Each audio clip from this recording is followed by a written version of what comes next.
music. There y'all go. Laid back, kind of easy going. They were so young. Yes, I know, weren't they? Damn. I look at them, wow. First time I seen them was, oh God, they were old. I think I was like 30. They was on the President Steamboat. They were doing a concert in downtown New Orleans on the boat. What's that, Johnny Glee? That's the Animals. It's Eric Burden and Animals. Sorry. So yeah, they're a pretty good group. I always enjoyed their music. I really enjoyed them a lot. Yes, I enjoyed their music. No, it's not. You're thinking of Riders of the Storm. Who is that? Purple Riders of the Purple Sage. No, the one that died in the bathtub. Oh man, what is his damn name? Anyway, when it comes in my head, I'll remember. That's about half the people there. Yeah, he was. Yeah, it's true too. No, he was very famous. He used to like to go do peyote out in the desert. He had a lot of hits. He had quite a few of them. Not Hendrix. No, it wasn't Hendrix. It's he was pretty young when he died too. Well, anyway, when it comes to it, we'll talk about it. Anyway, welcome, John, guys. John's hanging out with us today. John was out in Dragon Con in Atlanta causing all kind of trouble. Every time I seen him, I kept hearing the song "Boogadea Boogadea," so I wasn't sure what was going on. Which, if y'all don't know what that song is, you'll have to look it up. I can tell you. Maybe I'll play it at the end of the show for y'all. Oh man, looked like it was a good crowd. I seen a couple of different views. I knew a couple other people that were there, and then I seen a couple of media clips. But I only seen media clips out of Atlanta, which I thought was kind of weird.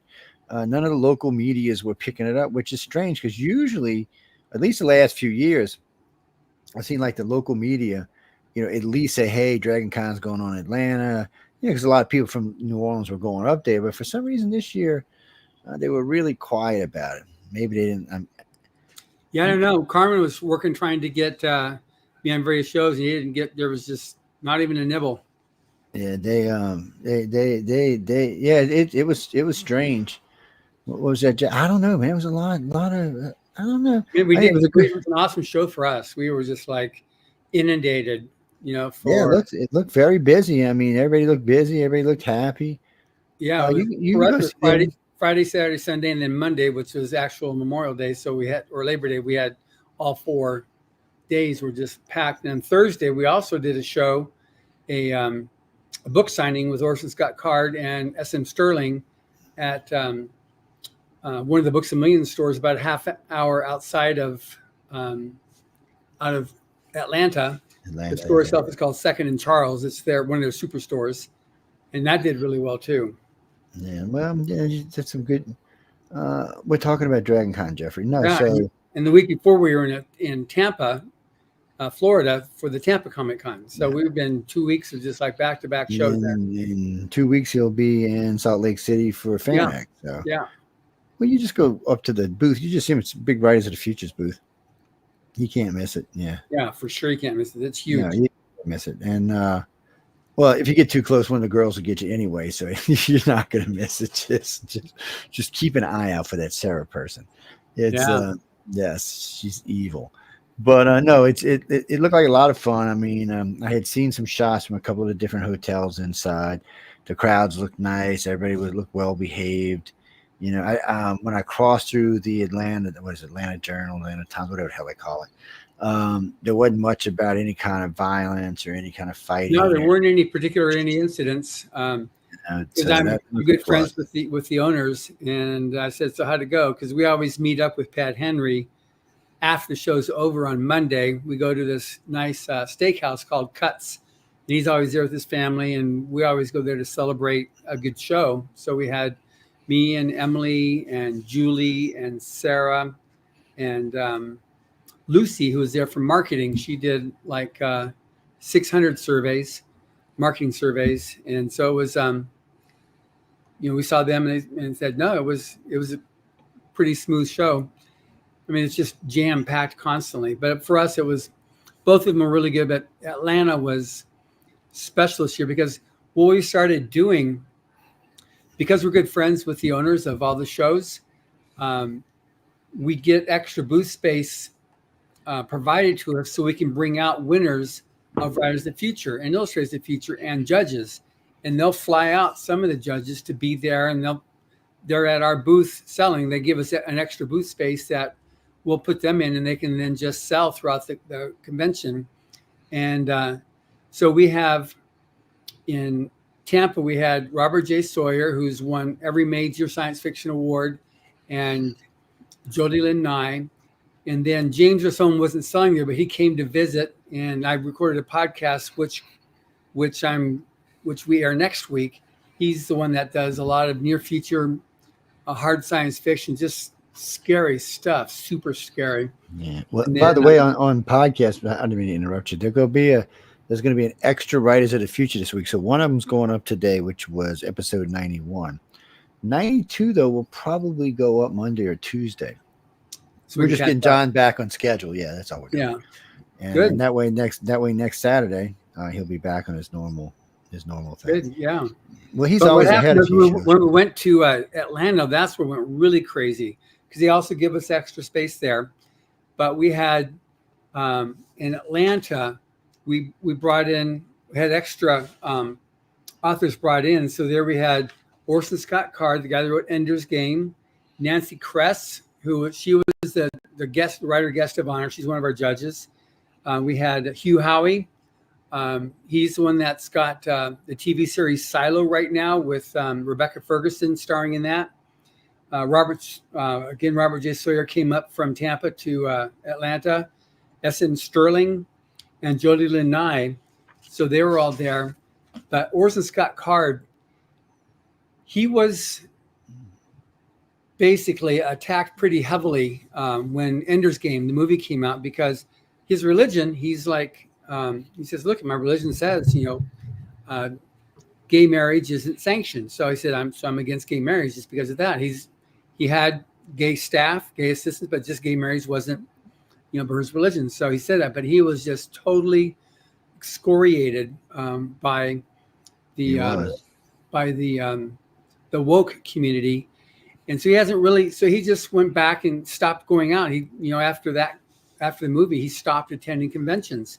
And so he kept on writing, and he continues to put out his books. But then we've been, with Rise of the Future, been working with him, and he does his quarterly live Q&As on social media. And last month I took him to Clearwater, where we did a live a writing workshop. We had 130 people there, which was just, and he had 3 book signings after each night. And so he had 6 hours of book signings, just jam packed, and people would come.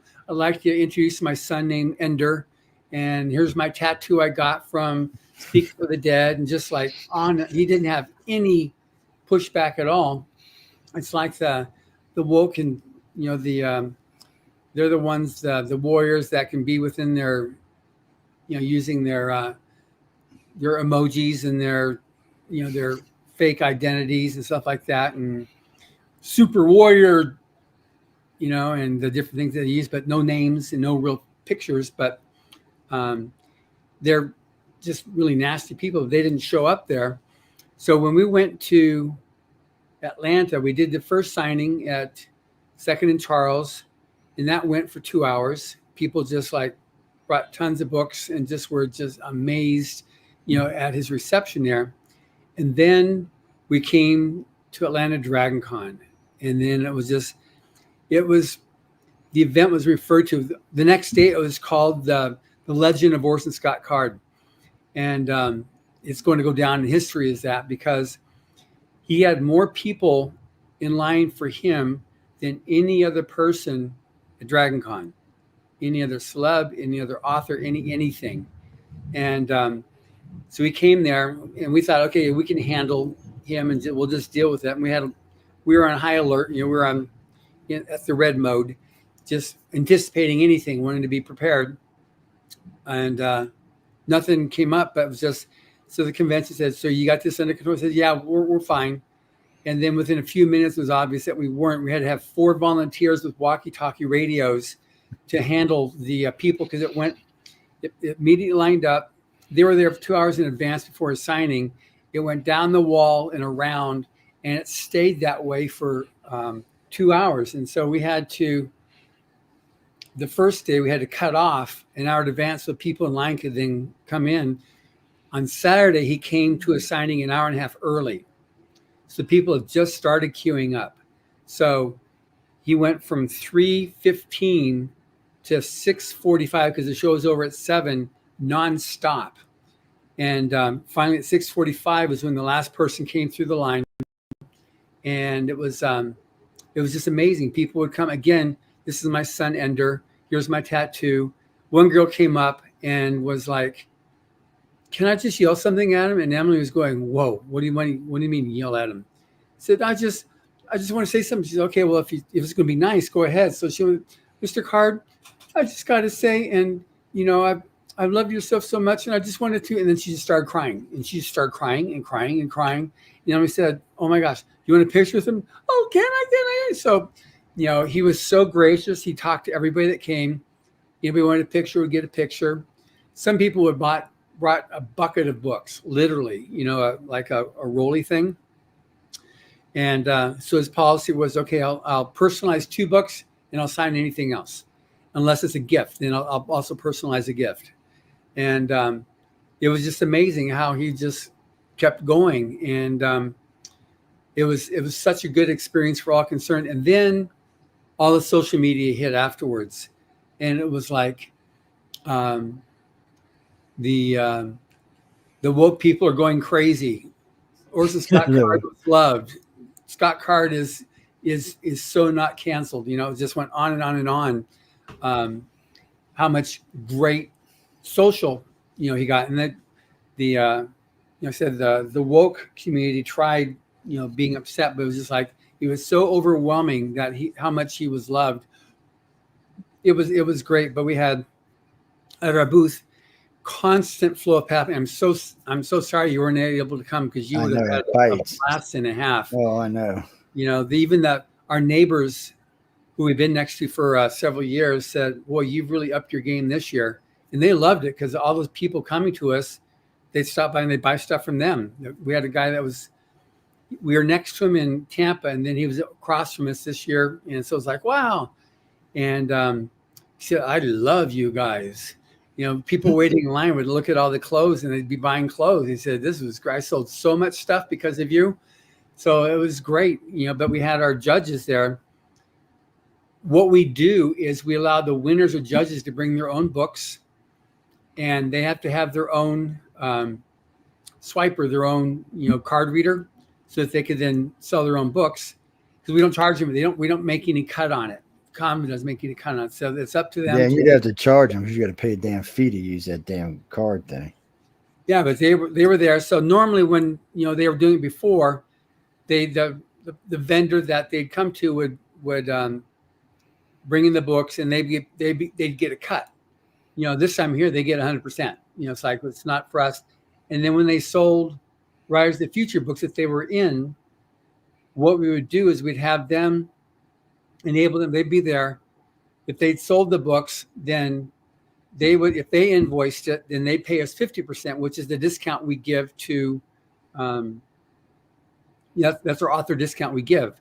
So if they sold our books using their scanner, then they make 50%, and we basically would give them the books on consignment. And then if they said, "No, that's okay, just sell yours," then we make the full amount. But mostly we let them sell and pay us on consignment, which was good. And then we had several of our winners from the past years, which was, it was such a good event for us. And because we had so many judges there, they had to have 2 writer panels at Dragon Con. We had 2 of them because there's too many people to be on one panel. And then Emily did the art panel, and that went really well. So they give us also at Dragon Con, they give us a separate booth in the art show. And there we can then promote the contest. Both of them, we promote the contest a lot because we get a lot of people entering the contest by attending these shows. So it was just, it was really, really good. And just the amount of admiration and love that came to all the judges and the winners that were there. And then, we just, we sold so many books. Some people came in, and because obviously Owen Hubbard's a really popular author. Battlefield Earth just like continued to do well. And we had several people come and bought the full sets of the stories from the Golden Age, those pulp books, pulp fiction books. And we sold hundreds of Writers of Future books. So it was like, it was really good. And for us, it's good getting out there because then you meet new customers, you see new people. And so it was just really good. And then we're looking forward to now going to Salt Lake City in a few weeks to be set up there. And then after that, then I go to Frankfurt, Germany for a big trade show out there at the Frankfurt Book Fair. See, this man never stays still for 5 minutes, people. 5 minutes. I know he just can't help himself. ADHD, DDD, HTTT, man. He just can't. We just added a few. BUSY. That's what I am. We're just adding. I'm not into that stuff. I'm just BUSY. It's Well, no, I mean, DragonCon looked like it was good. I mean, I didn't, like I said, I didn't hear anything bad about it this year. But I really never hear anything bad about it, to be honest with you. No. Guys, you can go on Rise of Future site and look. You can go on DragonCon site to look. There's I seen Pat in a couple of different outfits running around. He's the owner, guys. He's the big chief. Yeah. And he's a really nice guy. Yeah. Last time I seen him, he bought me some tomato soup and stuff. Like, you get by me and say, I'll buy me some soup. He's funny, and he was with Bill, so Bill's kind of funny too. It's but everybody looks like they were having a good time, and that's all that matters. I mean, all y'all staff look good, and every now and then I'd see a camera sweep. Oh well, Pete. Oh, okay, real quick. So Tampa and San Diego, John walked around and kind of gave y'all a view. But see, we didn't set that up this year because I was planning on being there. I usually go to DragonCon and meet him up there.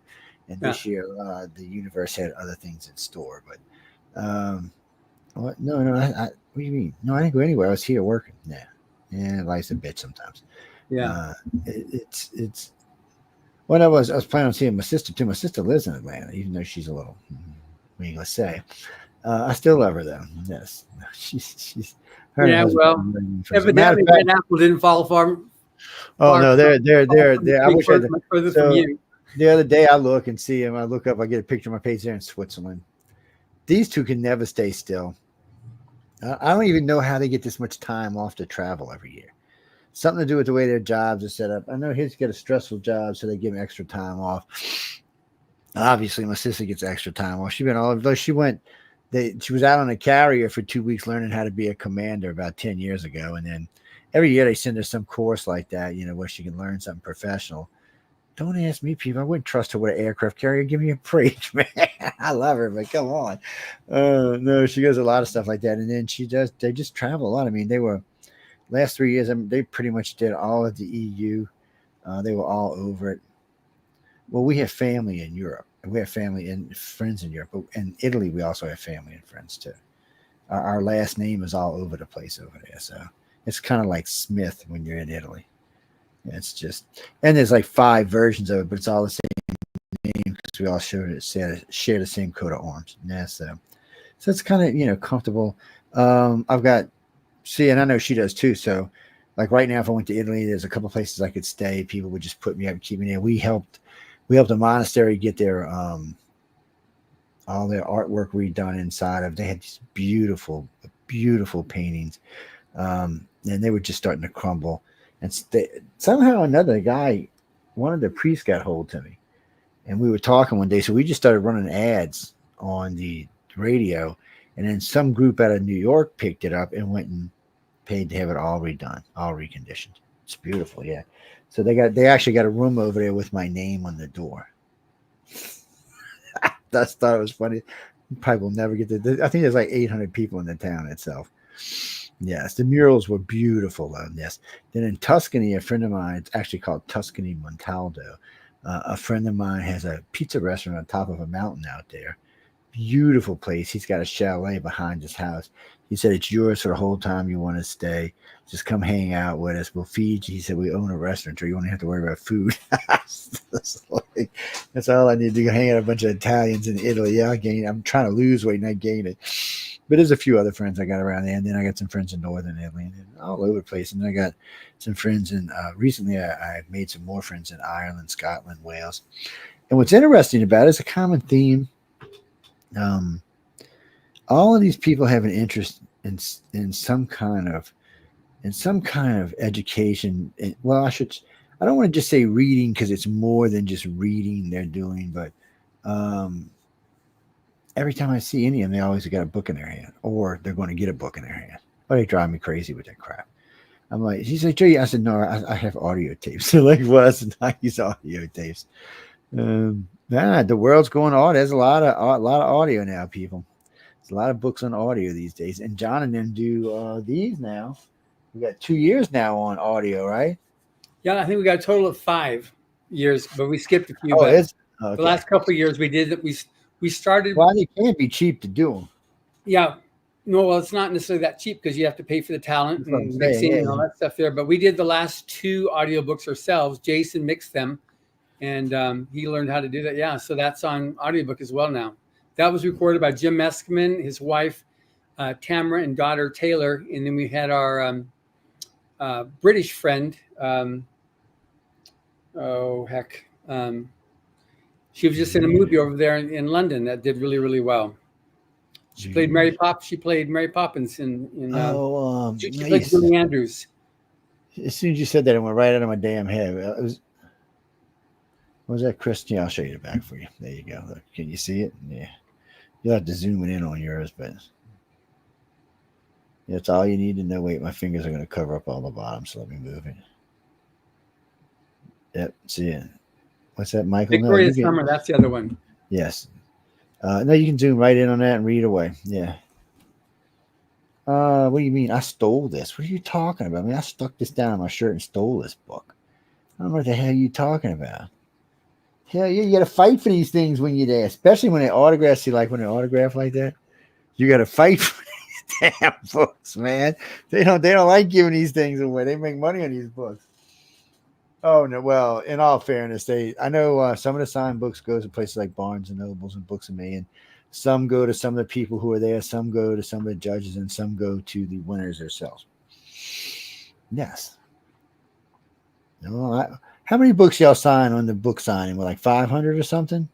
When we do the thing, when we have the book reveal to the winners, they do 350 that day.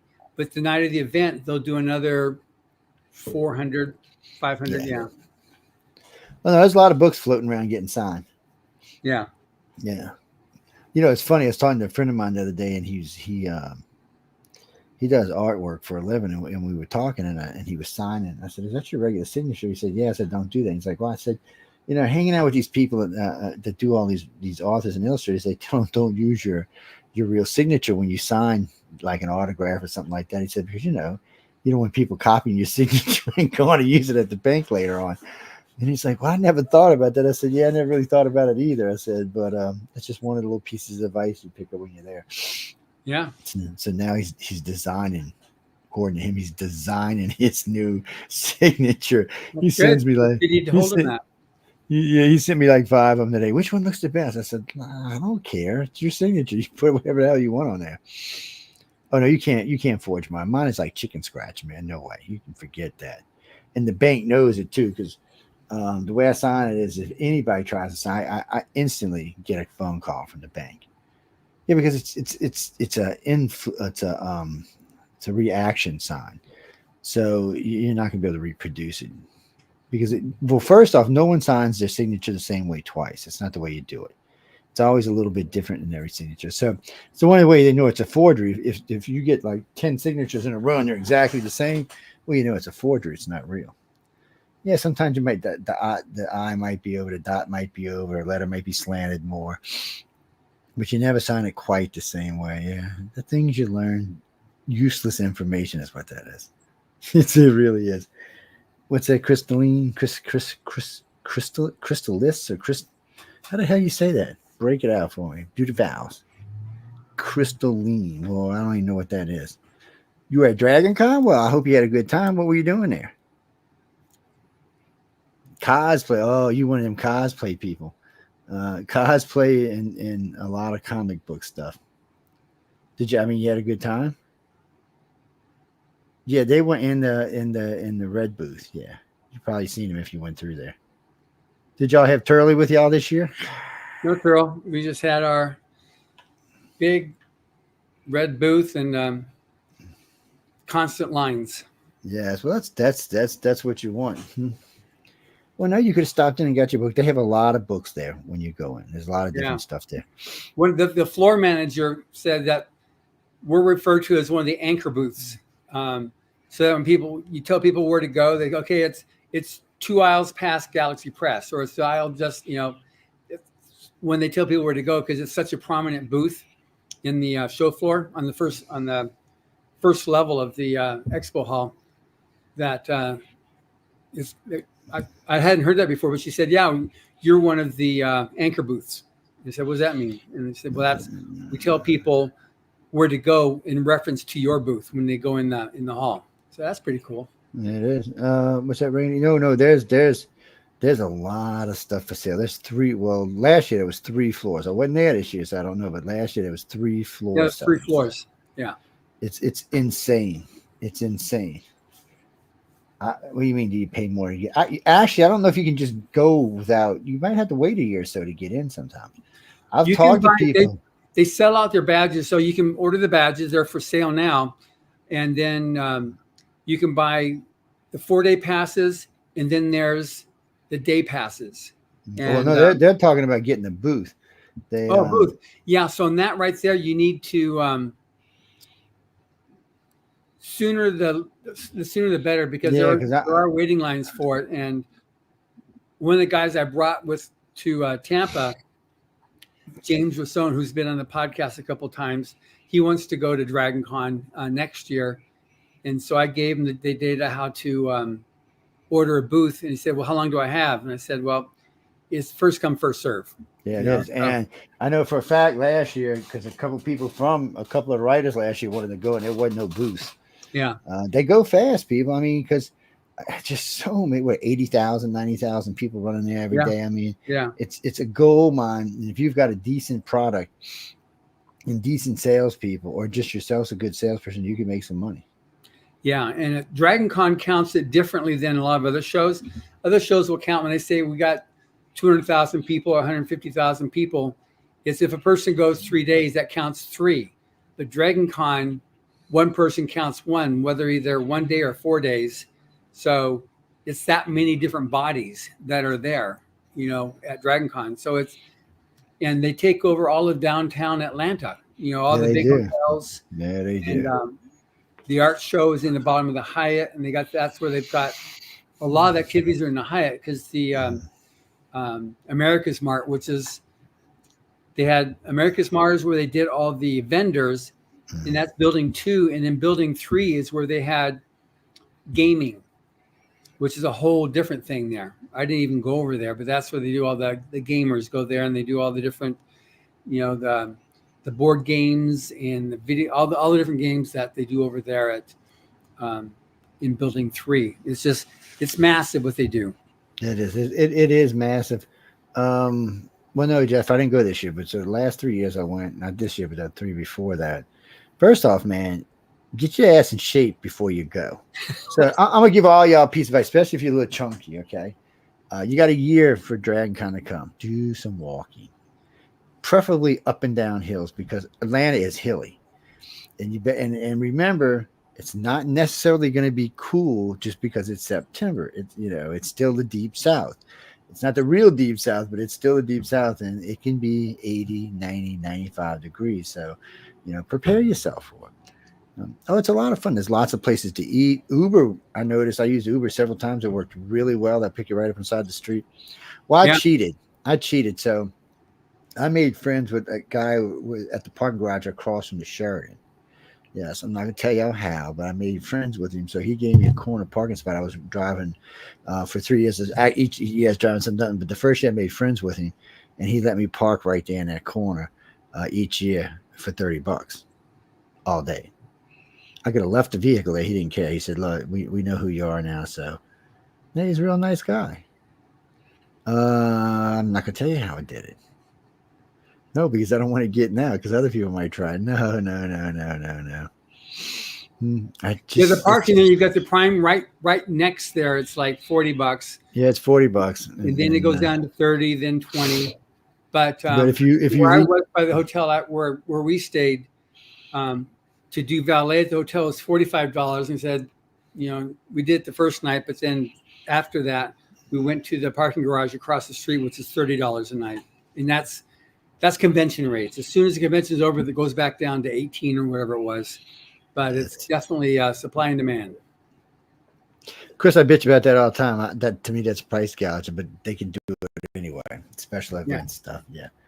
Well, I don't think it's right. I don't think you should be able to go up in your hotel prices and your parking prices because of a special event. No, I think that you're just raping the people. But it's like football games are the same thing.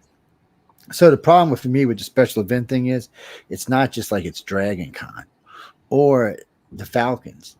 There's weekly conventions there. So that means these prices are staying like that most of the time. So these places are raking in the money and raping you while they're doing it. So I always keep that in mind. And no, I'm going to tell you another thing. I was telling you I'll get in shape. Be sure you bring lots of money with you. Pay for your hotel in advance so you don't have to worry about it. Wherever you stay, pay for it in advance. That way it's one less thing to worry about.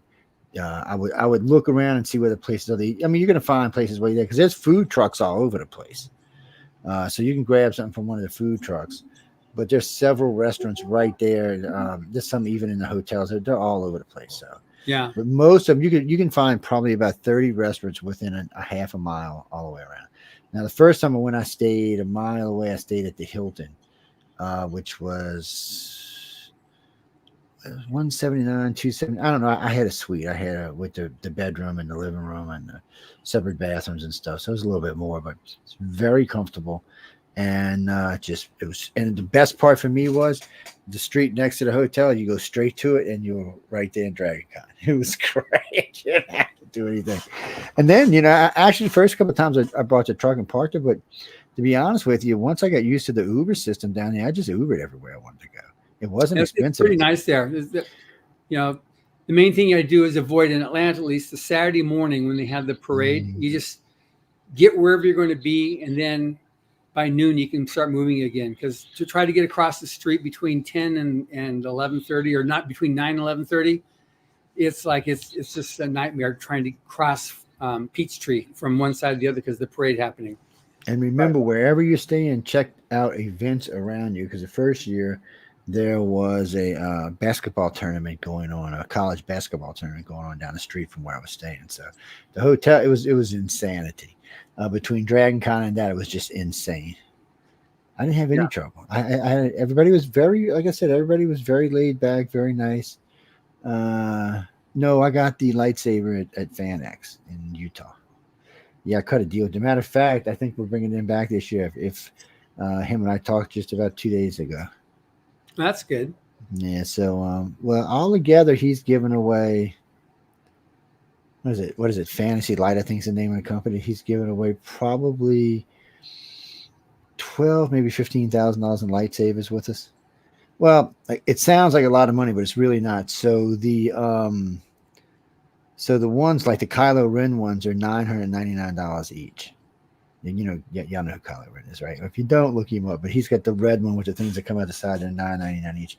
If it's somebody famous like Obi-Wan Kenobi or something like that, it may be $500, $600, $700. But they have ones with different hilts on them and different styles, different lights, and most of them make sounds. Yeah, so you can enjoy. No, I broke the sound of mine like the third day I had it. It's not on them. No. It's not because it was cheap. It's very well built. It's not that. I just anyway, we're not going to get into that. But I was being a dumbass. I was lightsabering my dogs. Yes, that's what's going on. But at least I was smart because they asked me. Well, it's not like I paid for it anyway. But so when they asked me if I wanted to keep the glass blade that's on it, or if I wanted the fighting blade. I didn't know there was actually fighting contests with these things.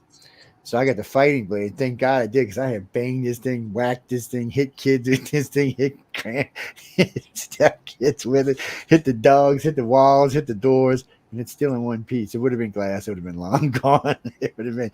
Mm-hmm. Well, if you're going to just put them on a wall, the glass is the way to go because it's prettier. It's cleaner looking. But if you plan on playing with them and using them, no. Go with the fighting blade. Yes, that way you can wax stuff and you don't have to worry about breaking it. That's not just that. I mean, there's so much stuff there. And then we were just talking about the cosplay a minute ago. There's usually a huge section on cosplay. Yes. And what's funny about it is they've got cosplay like in the other hotels where they're doing stuff like little shows. And then there's cosplay where John and them at where they're doing autographs. It's actually selling autographs is what they're doing. Yeah. Pictures and autographs. Yeah. Well, I found out a weird way. I had set up some interviews. I had been talking with John and we were hanging out in the booth doing some stuff. And I went walking and I met 2 or 3 people by the booth over there and said, well, would y'all like to do some interviews? And told them who I was, blah, blah, blah. And I said, yeah, let me go back. So I was carrying something. So I brought it back to John's booth because I didn't want to carry it around with me. And I went and sat back and started doing some interviews. And somebody tapped me on the shoulder. Are you such and such? And I looked at him and it's like, I'm in the middle of an interview. Can you come back in a few minutes? I didn't want to be rude, but I mean, I was in the middle of an interview. And then I noticed it was like 3 of them standing back. I'm like, what the hell's going on? So the little girl, I finished the interview. The other little girl comes and sits up. She said, can I have your autograph? I'm like, huh? I just looked at her like she must have thought I was ignorant or something. I don't even had to explain the face I had going on. I was just like, what the hell are you talking about? And because I hadn't done nothing on TV or radio wise in at least 7 or 8 months. And an Ancient Aliens episode had dropped that night prior to the interview. And I guess some of the people staying there had seen it. And I was kind of like, yeah. And she told me why. So her and I got to talk. And then the next thing I knew, there's 3 or 4 people standing there and talking. Next thing we knew, there was like 15, 20 people talking to me. And then some other people came to talk to her. They had some nice lady came up and asked, because what happened was it ended like it was like a ball of people in the middle of the floor. So she came up real nice and asked us if we could all move. All the staff is really nice. Yeah. Now, and what's amazing is like at Dragon Con, the same thing at Tampa or Salt Lake City. Yeah. I haven't been to Tampa yet, guys. 99% of the people you work with there are all volunteers. The actual payroll people is less than a handful. Yeah. It's just amazing. And one thing that's really good too for us, because we're able to get a lot of repeat business with readers and the word of mouth on readers that people like the, obviously Battlefield Earth. What's really fun with Battlefield Earth is somebody comes up and then you've got someone else will walk by and say, oh, that's a great book. Totally accidental tag. Somebody will walk up there and say, oh, I love that. I had so many people saying I've read it 3 times, 5 times. Some people coming in buying, I need to buy another one because my paperback is broken. It's in 3 pieces, so that was really good. And then because of the number of winners and judges there, the influence of Rise of Future has increased a lot. And it's in the booth that we had there, it has a big picture there of all the Rise of Future books. And then we had 2 banners on either side saying Galaxy Press featuring the books of L. Ron Hubbard. So it was a very definite, in your face for people like reading books. And it's also good too, because we can answer questions that people have about, isn't Hubbard the guy that did Dianetics and Scientology? Yeah, but before that, he was one of America's most popular writers of pulp fiction. And so they get, like, I had no idea. And so they see this stuff and well, I've not read anything by him. So what do you recommend? So we're able to do lots of recommendations. You say, what do you like? Well, I like dark fantasy. Or I like horror. Okay. Stephen King says that this book here is one of the best ones that you can read. That's Fear. And some people are like, well, I like fantasy. I like science fiction. So what do they like? We sold probably 50 Western books because he wrote a lot of Westerns too. So it's great. We've got something for everybody there. And then we got those fancy prints like the one you got behind you there. Mm-hmm. So y'all can't see it. Let's see if they can see. Yeah. So John, look, unplug the camera. Hold on a second, people. Fat itis finger. There it is, right there. There you go. Yeah. So we had those there. So we sold one of those, and other prints that we have that we sell. So it's because those are all signed by Frazetta, and he's just such a superhero there. And one thing too that we did that was new this year is at the very first Rise of Future Awards event, Ray Bradbury was a guest. So at the panels, Ray Bradbury is the guy that wrote Fahrenheit 451. Yeah. Another controversial book. Yeah, and it's just one of the one of the famous writers that he passed away half a dozen years ago or so, but he was at the first Rise of the Future gala, and so he did an interview. So we recently uncovered it, and so I played it there at both panels, and it was just people like, wow, that was amazing. But even more receptive were the judges. They were like, because they knew him. He was older than them, but they knew him. And so it was really good seeing their reaction as well to seeing a video with him talking at the first awards ceremony way back in 1985. Well, Clark, they've got a great group of judges. It's funny about that. I was on with Prometheus the other night. We're working on 4, 5, and 6 for the series we're doing. And it's interesting because I was offered an interview talking about the judges of Writers of the Future. I turned it down, by the way. It wasn't, before anybody thinks it was anything hostile, it wasn't. It was such a weird, off the wall, because Frank was like, oh, what was that about? I said, I don't know. I said, I do interview a lot of Writers of the Future judges. I said, probably 12 or 15 now. Mm-hmm. I said, you know what it was? It caught me off guard. Because it was out of the blue. We weren't talking about that. We were talking about aliens and abductions, and because that's what the series is about. And that's what we're talking about. And this just kind of came out of nowhere. And I just looked at the guy and said, well, I'm with the Times. And I'm like, okay. He said, well, we're here for what you're doing right now. Because they're doing I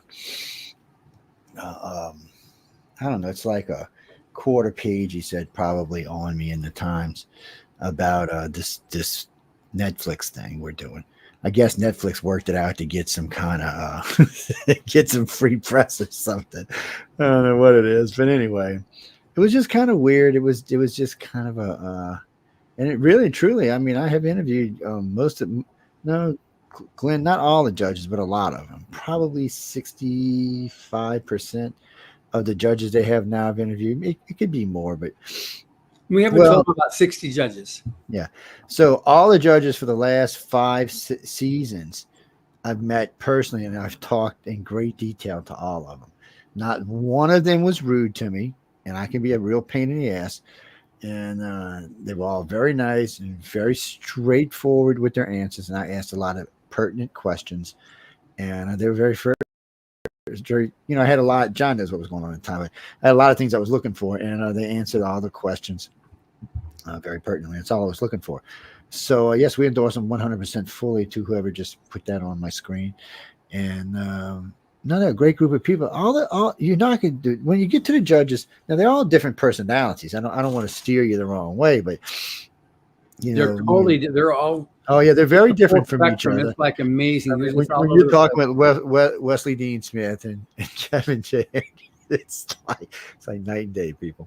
Oh, they're great to talk to together, though. By the way, it's just, and there's some conversations I've been privy to that I can't really share with y'all, but it was very nice to know, and they're very personal people, and it was very nice to be included in those conversations because they didn't have to. They could say, "Hey, Joe, why don't you go over there or something?"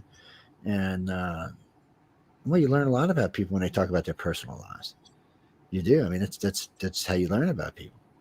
And I haven't. What do you mean? Who? I don't know if I have fault with anybody. Who told you that? No, I've never said that anywhere. So far, I haven't met any of the judges I have fault with. Some of them I really, really, really, really like. Yes, one of the judges is a host on the network. Well, actually, John's not a judge, so he don't count. But just Echo Tourniquet. She's a coordinated judge for Illustrators. She hosts on the network. Matter of fact, she was just on before us with herself. Yes, I need to stop and see her one day. Nobody, I was getting ready to say that too when John said it a little while ago when he was talking about Dianetics and L. Ron. In the olden, if you went back even 8 or 9 years ago, it was probably more of a pain in the ass than it is today. Because I noticed today, most people just ignore it. They don't. It doesn't seem to be.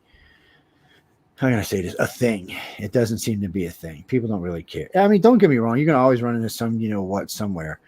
But for the most part, no, they don't. You mean calling me to talk about them? No, they know better than to do that.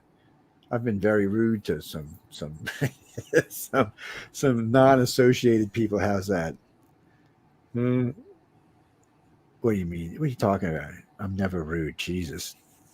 Thank you, but apparently you don't know me real well. You know, I'm just saying, man. But one thing with the judges, they all have in common because they represent every religion, every political. Yep. There's like far right, far left, and right everything in between.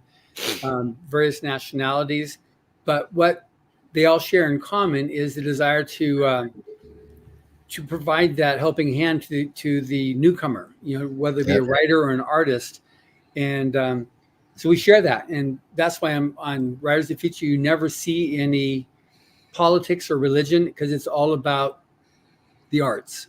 Whether it's writing or illustration, and that's how L. Ron Hubbard created it. He knows that the artist brings the spirit of life into a culture, and so he created this to help provide that new the new blood into illustration, into writing, so that we can continue to breathe that life into society. And it's so divisive. You have people that are they become blinded to anything rational. It's like, they see something or they hear something and they repeat what they've gotten on they get stuck in a loop or something. Channel, whatever social media channel, and they don't know anything about the subject that they're hating on, but they just know they need to hate on it because that's what's PC, at the moment within their little group. So anyway, so the contest itself, for those of you who don't know, it was created in 1983 by L. Ron Hubbard. The first book was published in 85. It's free to enter. It's been free to enter all along. It's blind judge, meaning all the judges see is your story or your art and a number. So you have no idea if you're male, female, your sexual preference, your nationality, your ethnic, nothing. It's just strictly your art and your story. And if you look at any of the awards events, you'll see that we've got the winners are like all across the board there. What we have coming up there. And it's just they won fair and square, so we bring them out. And one thing that's changed of late is as AI has become more and more prevalent in the arts, we really, we made the rules there. No AI in the art, no AI in storytelling. You got to be writing the story. And so we check it. The judges are very well read. They can tell at this stage, they can still tell AI storytelling. In the art, there's various apps you can check and see, is this fake? Is this AI art? Is the real thing? And it's getting better, but still, our judges are so experienced, so they can see what a paintbrush actually looks like. They know what a paintbrush, how strokes look like, individual strands of ink and color. They can see when it's a legitimate versus AI generated.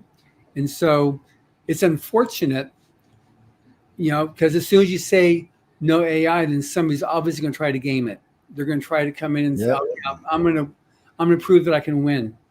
And so in the illustrators, we go through, Joni has to go through the coordinating, the contest director. She works with a coordinating judge, and they'll go through half a dozen of the winners, rejecting them because it was AI art before you finally get the people that are really doing honest art. And we haven't had any writers make it all the way to the end. Earlier on, they come up, and it doesn't become an issue that we have to really look for that until the end. But it's all about, the actual art, being able to create art and being able to create stories. And it's unfortunate, with the times that we have right now, that people will try to do it the easy way. And maybe you should have a category for AI art, man. Yeah.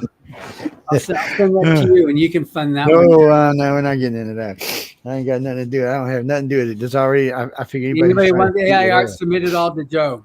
He'll take it. Yes. Well, if it's really good, you can submit it to me. But Glenn, don't send it to Writers of the Future or Illustrators of the Future, because we will not deal with it at all. No. See, that was funny because before all this started, I had Jeff Weiner on the show, and he was doing AI art, and I'm not kidding y'all. Jeff did the show, and when I got the show, the first call I made was to John. I was like, "What the bleep bleep bleep bleep bleep are y'all doing about this?" Because I knew right off the bat it was going to be a problem for them. Well, I wasn't so much worried about the Arthur stuff because even the comic book that he made online was a pretty decent comic book. So Jeff Weiner did this comic book for us on air, where he told it what it wanted. He made 2 paragraphs of what he wanted it to be about. Then they did the bubbles itself, and it did the artwork itself, which was a decent little comic book. Say it would be like a comic book, say that your 16-year-old wrote or something. Maybe, I mean, you could obviously tell by reading it that it wasn't quite. How can I say this? It just wasn't quite something you'd want to see on a newsstand somewhere, or somewhere up for sale or something. And then because the thing has to draw from so much literature, I think it overthinks things sometimes. And puts in too much crap. Or some matter of fact, if it gets to be really long, because I went through a couple of books, it turns into jibber jabber like a third of the way into the book. Yeah, because it's not human, and there's certain things it just doesn't understand. Oh, give it time. Oh, give it time. It's learning. Same thing with what's like when you see it do artwork. Even today, there's still it still messes up the human hands and feet. Sometimes they'll look like they're this big. Well, where's the camera? This big. Um, it just doesn't look right. They're like stretched, and there's other things that you can tell. I mean, it's going to get better and better as it goes, but sooner or later, someone's going to come that we up with learned at our software. last panel, last Illustrator panel, is that an artist can do stuff when they load their image up. You can put there's filters you can put on, or apps you can use that will, if someone tries to scan it and scrape it, it'll actually convert it. It'll mess up so that it doesn't. If the painting is of a seascape, when someone scrapes it and tries to steal it, it turns it into a rock. Yeah. So, but the thing is, there's different things you can do to protect your art, protect your work, Yeah. and it's also work to be able to get laws to be able to protect it as well, because copyright should be able to protect your stuff, and that's some of the stuff that's going on right now, where because it pushes head on people that have scraped, the net to take your stories and stuff like that, and yeah, because it does. It'll pull like 10 paragraphs out of this book and 8 out of this one, and it's just bullshit, is what it is. No, Jack. There's a couple of things going on. One, Congress wants the new AIs and even the old ones to be reprogrammed so that anytime they create something, it has an AI watermark. Right. They want that. Plus, now they want to be able. They're working on software so that you can tell the difference. The real problem here is when you're using certain things online, when you're doing digital, it's digital. So whether it's AI or us, it's still kind of digital. So they're working on a way to be able to distinguish the difference. Well, you can make no, Mark. You can make money off of AI, but you can get in trouble at the same time. So AI can't be copyrighted. But you can go out and make an original design with AI and go out and sell it to the yin yang. But your neighbor who sees it, he can go sell it too. There's nothing you can do about it. Even though you created it, he can still go sell it. There's nothing you can do about it. But now here comes the kicker. If that piece of art that you're selling happens to come from something really close that someone else did, say in the past, you can be in lieu of copyright. So to put this in perspective, I seen one of these the other day, and I haven't had a chance to call it. So Tom Wood, when he was younger, did, what was it, a Phoenix? Wasn't it for our Walmart? Fire Phoenix, or no? What was it? Was it a Phoenix? Anyway, he did a picture. It was a fire picture or something. I thought it was a Phoenix, but it might have been an animal. Made a lot of money off of it. Well, just recently I seen an AI version that looks mighty, mighty, mighty close to the one I seen he did for Kmart. So it's what it did. It just found it somewhere online and just pulled it. If you go, oh, it's from the 70s or the 80s, we're just going to pull this and nobody's going to notice. AI is bad. It's stealing its ass off all over the place. It's the only way politely I can say it. Yeah. I mean, it is just stealing everyone's material. Well, AI got a lot of good things. Don't get me wrong. AI is going to change the world in good ways, and it's bad ways too, but in a lot of good ways. In 100 years, there won't even be a pilot on your plane or your car or anything. AI will be driving everything. Yes, just scare. Well, I saw an article this morning too about AI influencers. A lot of Yes. these they've got like on Instagram, they've got these AI influencers, these pretty girls. One's got said, here's the first one I saw. She was here in America, 2.5 million followers, and then another one in South America with 7.5 million followers. Which means And she's making 6 figures on TikTok and ain't even alive. yeah, and Somebody's there's making some money. and what is this? They're targeting Gen Z, and surveys of Gen Z, they don't care that it's AI or not. Yes.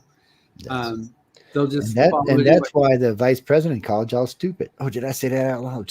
Damn, bad joke, bad. I'm pleading the fifth. I didn't say that. I'm sorry, guys. Just slipped out. I did a show last night. I'm sorry. It's political. I apologize. It's still stuck in my head. It's hard to get that stuff out of your head when you talk about it for 5 hours. I just, I know John and them work hard. They have a lot of integrity in their contest. I don't want to see it, anything tamper with it all. I'm very protective of them now. I was very mean to them in the beginning, but I'm very protective of them now. It's, no, they work hard for what they do. All of them do. It doesn't matter who it is. It doesn't, to be frank with you, everybody I've met in the group over there work extremely hard. Every one of them. Some, what do you mean some work harder? No, they work. They're happy. You know what's off. That's why I could never work for them. I'd be like, what are y'all trying to kill me, man? Jesus, I work enough as it is. I'm just saying. I watch. So some years I get to see John in the morning when I go, and sometimes we're working different circles depending on what we're doing.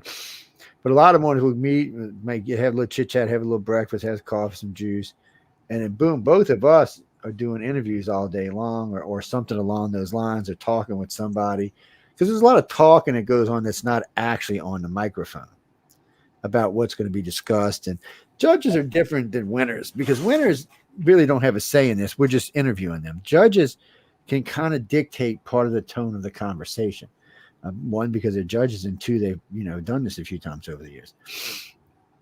You seen that, Gloria? That was a fabulous interview. So John was just talking about Arson Scott Card earlier. He had a lot of stuff going on.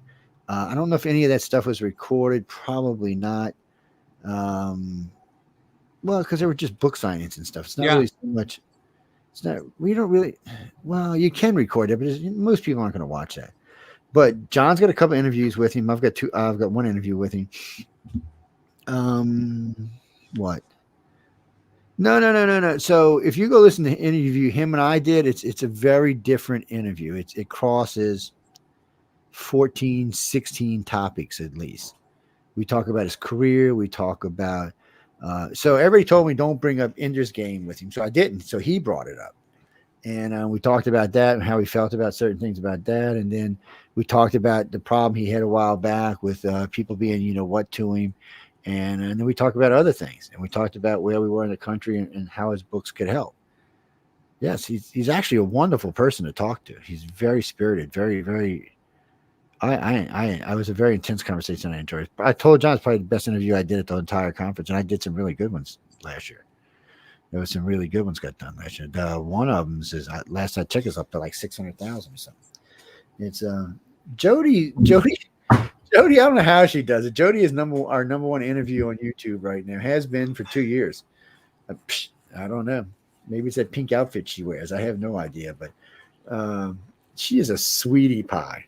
No, I know her husband. She's a sweetie pie. She's very fun to talk to. She's laid back. Her and I must have crossed 30 topics talking. Yes. And she's a hard worker too. No, she's a judge. She's the coordinating judge for the writer contest. Yes, she's got her stuff together. How she reads as much as she does is beyond me. The woman is like, well, she's got to read y'all. And one of the things her and I talked about is how to make sure you're getting a shot with your story to get looked at. Because if I'm gonna say this, which I shouldn't, but if they're reading and they're 2 pages in and they're like la la la la la, and they turn the 3rd page and they're loud, guess what? You know more on that one. Yeah. That's the end of that. Well, no, I'm just trying to be honest with y'all because I want to help y'all out. You need something. You don't have to be like a whirlwind in the next, 50 paragraphs, but you have to give them something to want to read on. That's not just her. That's anybody who may pick up your book. So I'll be honest with you. Because a lot of times I'll pick up a book because I really like the cover, and I'll open a book and I'll be la la la la la la la. And sometimes I'll look at Linda like, flip the page. Well, I can read really fast when I want to. And I'm like, la la la la. Put it back down. I'm on to something else. No, people, you've got to be able to do it. It's called a hook, and it's just like a good cover. Like I just said, that cover is what made me pick up the book, not the title, but the cover. Well, there's some really good covers. Actually, for some reason, this one, not so much the book, but the T-shirt gets a lot of attention. I've had people ask me, "Is she naked?" No, she's not. Obviously she's got clothes on. It's but I have been asked about that particular because I wear, I get a couple T-shirts from every year. And for some reason, that one gets a lot of attention. Maybe it's because it's white. I have no idea. But it gets a lot of attention. Nothing negative. It's all really nice stuff. A lot of artists see it and really like it for some reason. And that's Dan's, isn't it? And he one who did this one? Dan DeSantis, isn't he one that did this? Yeah, he's the illustrator of this one here. He's like the artist of God, man. I'm telling y'all. Yeah, he was at Dragon Con. Yes. Yeah, he's also a blast. He I'm sorry, he cracks me up. I've got to hang out with him 2 years. He cracks me up. We were swapping drink. Well, not last year. The other year was not. I wasn't. Who said that? No, I didn't drink anything last year. Sometimes I don't drink. I don't. It's a thing. Matter of fact, I was at a party the other night, and a friend of mine said, "You're not going to even have a cocktail." I'm like, "Nah, I'm not in the mood for it. I gotta want to drink." Mm-hmm. I'm still recovering from the Australian guy, anyway.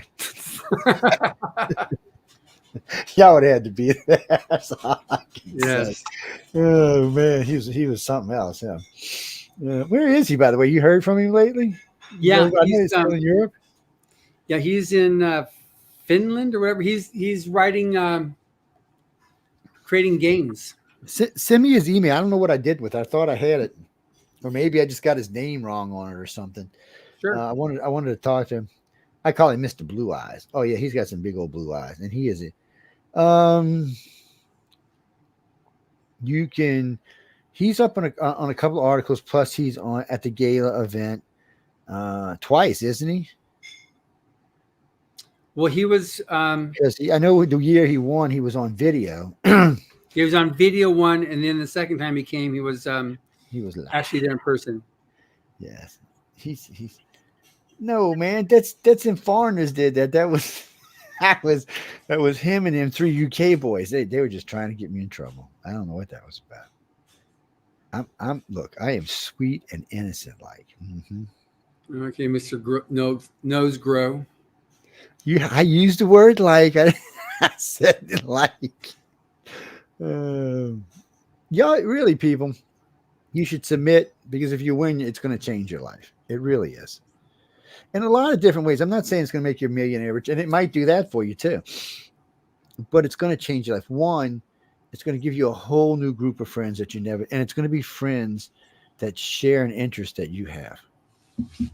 And what's really nice about it is the writers are a little bit more, how can I say this nicely? They're a little bit more outgoing than the illustrators tend to be younger, and they're a little bit more they hold themselves a little tight, so they get to meet these other illustrators. And I noticed that like every year I noticed this too, they loosen up after a couple of days of talking with the other illustrators. Yeah. Well, it's a weird thing. So this is an observation, it's only mine. So since the 5 seasons I went there, I find that the illustrator judges are quite a bit more outgoing than the author judges, but the author winners are quite a bit more outgoing than the illustrator winners are. You figure it out. And the illustrators are younger. No. It's not that anybody's bad or anything. It's just some are more talkative than others. Mm-hmm. And some of them are pretty good drinkers too. It's a lot of fun. All I can do is tell you to submit. You're done for this year, right? Aren't you wrapped up now? Aren't we September 30th, 30 days after September. Okay. Yeah. So we're in the last month of year 41. So you better submit. No, you better submit now, and then well, no, you can submit again. It's just you won't make it this year. You'll be next year. You'll be Chris 2020. Winspear, that's his name. Yeah, yeah. I knew it was Chris. I just couldn't remember his last name. You know how I remember it's Chris because he's an Australian, and Chris Hemsworth is from down there. That's how I remember his first name, but I never could remember his last. No, he's a good looking guy. He's a nice guy. He's a lot of fun to talk to. Yeah, we talked about a lot of different things. I just watched it because I knew he was hung over when he had to do the 24-hour story. I thought it was funny as hell. No, because Tim Powers asked me to go around and sneaky videotape everybody because we were at the Roosevelt that year and they got the mezzanine on top so you can look down on the lobby and get a lot of good video in it. And I had the Zoom set up so because different people use different mediums to write with. And same thing for the artists. Some of them some are using their computers, some are using paper. Yes, it's a lot of fun to watch. Well, no, the illustrators have something they got to go through like that too. It's not. It's I just happen to catch the authors most years. You got to win, yeah. You got to win, or you got to be important. So John will invite you if you don't win. But other than that, I don't know what to tell y'all. What blonde? I don't know any blondes that work for them. Let me go through my head. Who? No, she is not blonde. Don't even call her that. She will smack the crap out of you. Where did you get? Emily is not blonde. She got beautiful brown hair. I have no idea where you're getting blonde from. I'm not saying she ain't never been blonde because I don't know for sure, but not since I've known her. Yeah. As a matter of fact, her hair got long. I was telling that the last time I talked to her. No, she's another one that can't sit still. I don't know how these two even have a conversation half the time. It's like, no, they're there. We try to get out and do various convention stuff so we can meet people and we invite people to come see us at the booth. We love it. Yeah. Hang out, chit chat with him. Yeah. Take him out to dinner next time you see John. He likes a good steak. Yeah, we were in San Diego there for the 4 days, and then to Tampa for 3 days. Dragon Con actually for 5 days, and we'll be in Salt Lake City for 3 days. So we try to get around, and so we can be very, visible. I'm gonna tell you a little secret. If you want to get on Emily's good side, bring her a bowl of tiramisu about this big around. Make sure it's not the cheap shit either. You'd be on her good list after that. You'd be on her good Santa Claus list after that. Yeah, chocolate. She loves nice milk chocolate. She loves chocolate. No. Yeah, no. I mean, Jack, no, you're right. No, Amelia's sending me some this year, but she only sends it in the wintertime because she says it'll melt if she sends it in the summertime. Yeah, I seen you post that earlier if I'm getting any more chocolate. Well, you're not getting any of it. Hell, I'm lucky I get any. Last time the kids were here and I came home when half the box was gone. I still remember someone, what's this? I said, it's a Kit Kat from Canada. I said, it's got a different name. It's like, really? It took like half of them. Oh, you little shit, get out of my house. It's actually, their chocolate tastes different than ours. I'm not going to lie to you. It tastes different than ours. It's a better chocolate. It's a better quality chocolate. Shh, I did not say that out loud. Y'all did not hear that, okay? If anybody asks, Joe says America's got the best chocolate. Well, a lot of the problem that happens in America is they stop using sugar and they start using corn syrup, which is just the worst. Oh, yeah. Or that. I forgot that other stuff they use now, too. It's just nasty. Yeah, the artificial stuff in corn syrup, it's just like it's just nasty for bodies. Yeah. Oh, so what's that?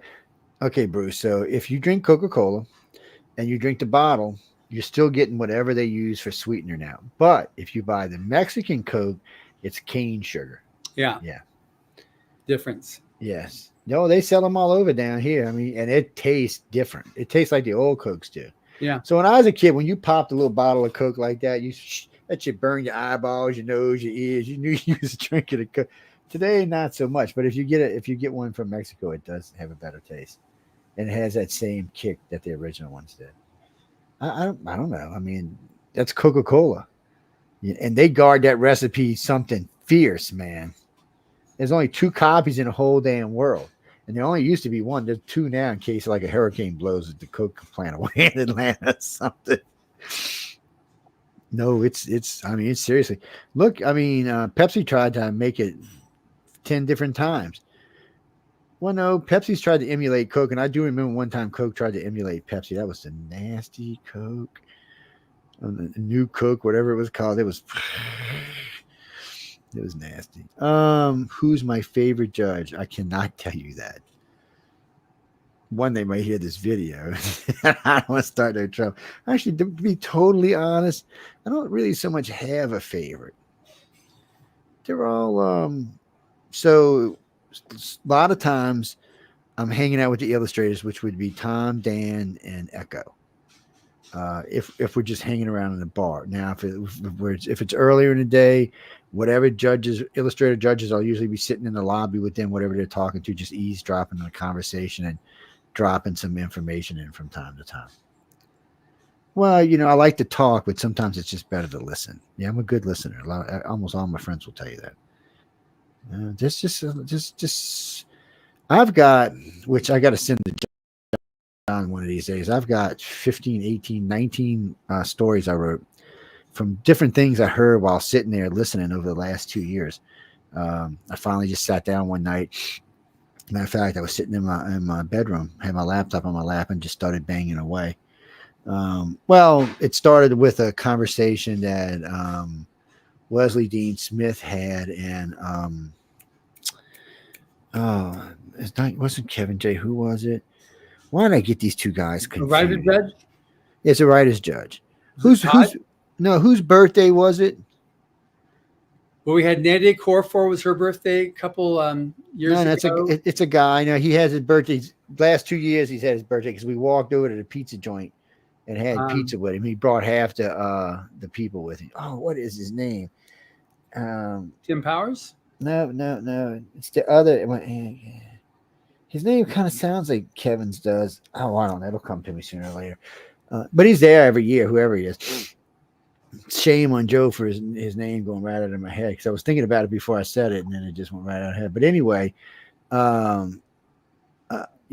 listening to him too, he was talking about his friend is the lead singer from Rush.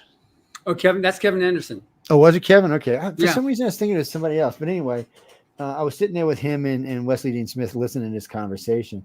And I actually asked about halfway through the conversation, if you'd like me to leave, I will. Because, it was getting to be kind of a personal conversation because they were talking about this guy getting cancer and dying and him going up to see him for the last time. And I'm not going to get into detail, people, but it was a very personal conversation. So I actually sat down one night and wrote how I felt about it down because I didn't want to write the conversation down because I felt like that would be inappropriate. But I wrote down what I felt about the conversation, which was a very touching conversation. That's all I can tell you. It's you mean Wesley? He's nuts. Oh man, he's Dean Wesley Smith. He lives in Las Vegas, and he's got his wife Chris Rush. Yes, Christine Catherine Rush. They're both judges. They were winners from the first volume. Yeah. So if you can get Dean to sit still, and if you're a winner, he will. But if you can get him to sit still, not only is he an author, he's got his whole publishing empire with him. This guy does from start to finish. And you can talk to him about all of that in between. Matter of fact, we sat down at a barbecue one night. I think it was the first year I went out there with a group of students explaining what is a C corp versus a S corp versus a corporation, because they were wanting to know what you should start off with. Well, when you first start, you don't need any of that, so y'all know this, people. Just your name is fine. Certain things that protect you, like limited liability companies that protect you. So if you do something stupid, you don't lose your house and all. Corporations actually takes your name out of it completely, and it becomes a separate entity. Yes. Oh, there's lots of other things that go, but it goes by layers of money. You don't need those unless you're at a certain place money wise. Yeah, it was a great conversation. Yes. And these guys learned a lot of stuff from him. And then, a lot of the youngins, I call them youngins, most of them aren't young, but they will follow the judges around like the judges are milking their cats. I mean, it's crazy. It's I can't remember the illustrator's name. He was hanging out with Tom Wood and not Larry Niven, Larry Elmore, and myself. Now, this guy would not get away from these guys because he wanted a job, and he's damn good at what he did. And he ended up doing some work for Tom Wood, matter of fact. So there's opportunities there to be had on multiple levels. The fact, what was that, Mark? Yeah. Oh, Larry. No, I've got to meet Larry too. Get Larry's a blast. Yeah, that was Larry, Zane Lodi. That was Zane Lodi that yeah, got the that job. was He was the yeah, grand prize winner a couple years yeah. ago for volume 38. Larry can talk circles around me. Oh, easily. Besides that, he's got stuff I actually want to hear, so I'll just shut up anyway. Um, oh He's no, amazing. he has got great stories. I mean, him and I talk. Well, I've interviewed him like 3 times now, and we've had several conversations where we were sitting at the bar, not so much drinking, more eating than anything else, and talking about. No, he drinks. That's not what I meant, but talking about every damn thing you can think of. Oh, no. So I've talked to him about how he started, all that stuff in between there, what kind of shit he went through in his life to get to where he was the guy doing the artwork for Dungeons and Dragons to And get to Dragon Ball. where he is today. And he has got, and I'm a big fan of oils. It's one of the reasons I like Echo so much. Larry has got some beautiful pictures. I mean, no, you're not getting them cheap if that's what you're asking me. He still does commission work, so you could call him if you could find him, and or if you have really nice hot rods, he might trade you some work for really nice. He's That's into that right. kind of stuff. He's a great guy. He is. No, I said Larry Niven. Larry is. I weird Larry out for some reason. First year he thought I was like the axe murderer or something. The second year I was his date. I forgot who it was. One of the girls. Larry's going to be in Salt Lake City. Larry Oh Niven. yes, yeah. I wish I was there because he's fun to talk to. Well, you see, okay, this is how life really is. So, John had told me Larry's kind of quiet one day, and then Emily reinforced that a couple of days later because they knew I was going to be doing an interview with him. And they said, "Well, Joe, he's kind of quiet." So I was preparing for an interview where I was going to have to, shit. He out talked me, and I mean, he got to talk, and I was like, well, this guy can talk. And we had it was a great interview. It's on all of these interviews we're talking about to right now are available on Facebook or YouTube or on SoundCloud. He's a good guy, and I don't know. He's always been really nice to me, even though I weirded him out a couple of times. He's always been really nice to me. Larry's great. Dan's great. Tom's great. Tim Powers is fabulous. Him and his cokes, man. He just cracks me up. He did what's the name of the book? Stranger Tides. On Stranger Tides. Okay. And well, that's the basis of the Caribbean movies, people. Yes. He's a character. Him and Jody to me are two of the best couple teachers that no. Okay, let me rephrase that because that sounded like I meant they were a couple. I just meant together because they always have two teachers. It's just they do a fabulous job.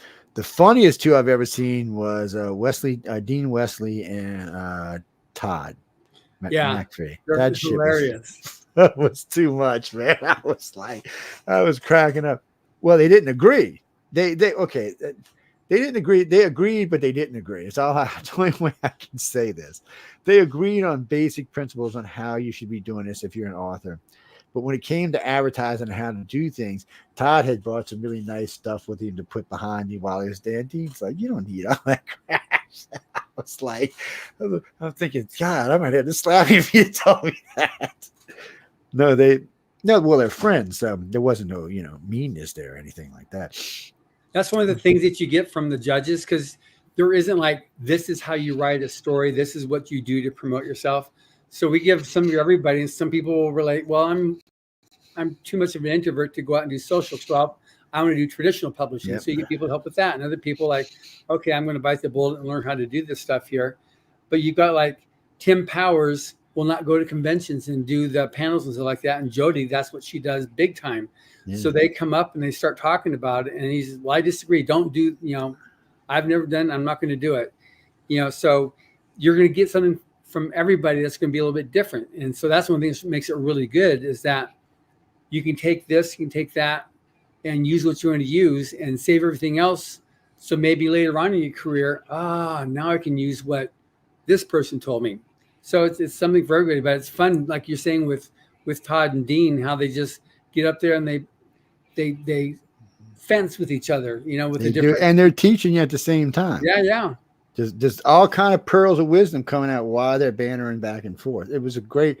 When I first heard it, I was like, "Uh-oh."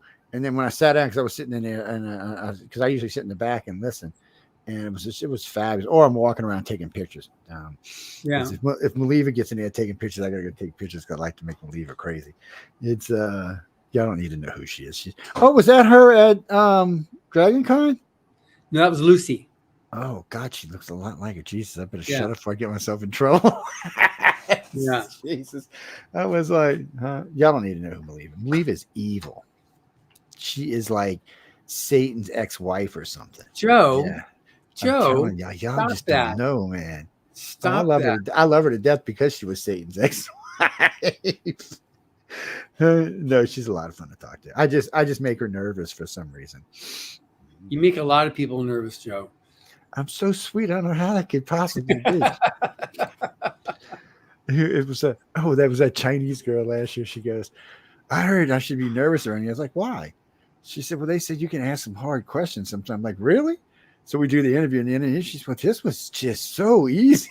I was thinking, people get, no, Jimmy. Oh, no, Jimmy. No. In all fairness to all the winners, they do get nervous. One, a lot of times we're doing live interviews that could be going out to a decent sized audience. They know sooner or later I'm going to air these to a decent sized audience. And so, when you do radio, or TV, you got to be careful because if you do something really stupid, and even if it's on a small, never even heard of network, that shit could end up going viral and you'll be hearing about it for the next decade. But they do get nervous. But I usually calm them down pretty fast. And the suites we're in are usually nice, so they get comfortable and I can put them off. And now there is one you should go look at. It's Larry Elmore, Echo Cherney, and Tom Woods. It's funny as hell. Then there's another good one that's Echo, Dan DeSantis, and Tom, which is another. They're all three sitting on a couch, passing them. You can't see the mic. It's one of them snowball bikes, and they're passing it back and forth. What? No, everybody's sober. We don't do drunken interviews. We're professional people. I didn't say we don't drink, but we don't do drunken interviews. If that's what you're asking, no, we don't do that. John would be cussing me the next day. It's no, they're just really they're fun interviews because we're going back and forth with a lot of different questions, and then they're doing questions themselves to each other, and it just makes for it's a playful interview, I guess is a better way of saying it. Yeah. Yes. Well, John and I both like doing interviews. Well, between us, we get quite a few done. Last year may have been a record for me. I think the first year was because they had dual sets that year. So I had close to 80 interviews in. For them, I've done, I don't know, 60, maybe 70 winners and 15 or 18 judges. No, about 15 judges, yeah. I'm missing some judges. As a matter of fact, I was talking with Carmen about that yesterday. It's but every year we get every person who attends. Sometimes it's just one interview.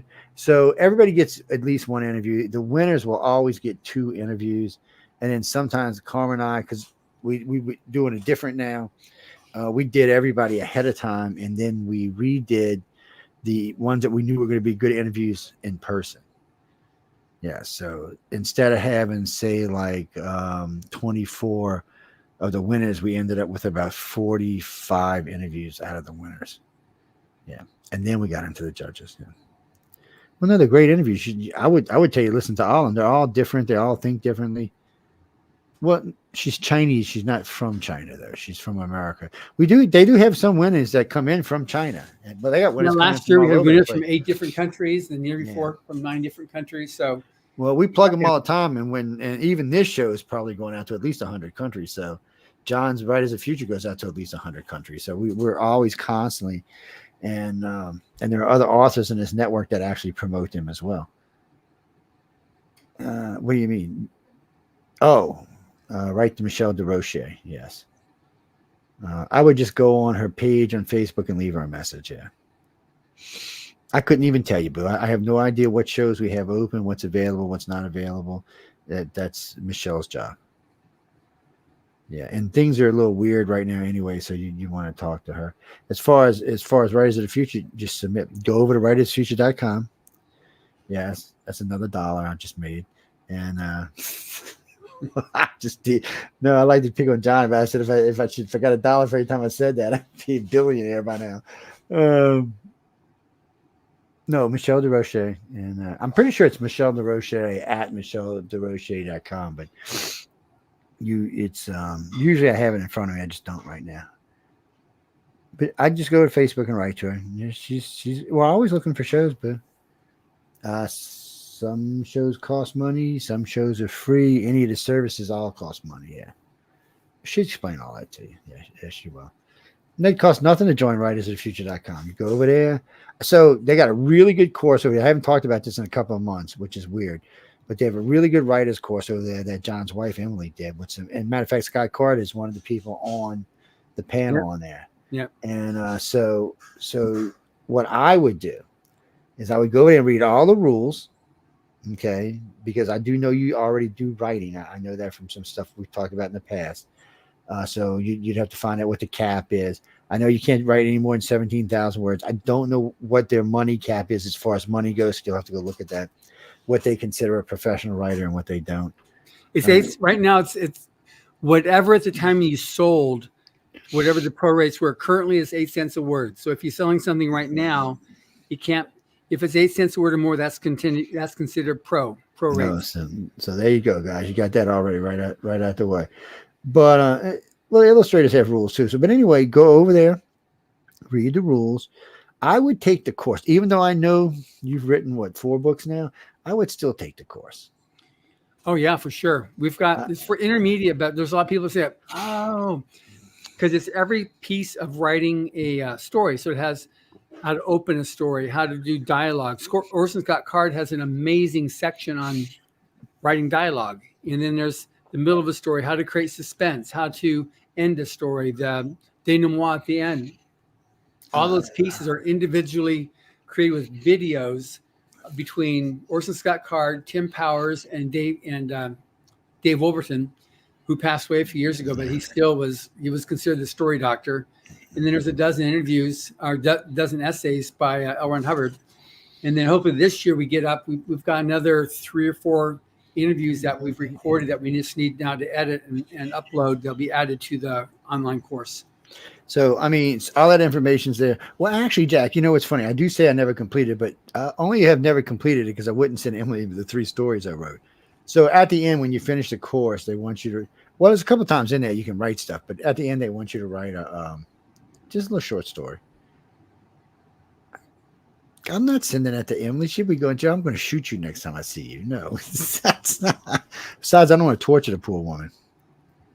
It's I had written 67,000 words, then I deleted it, but thank God it was backed up somewhere else.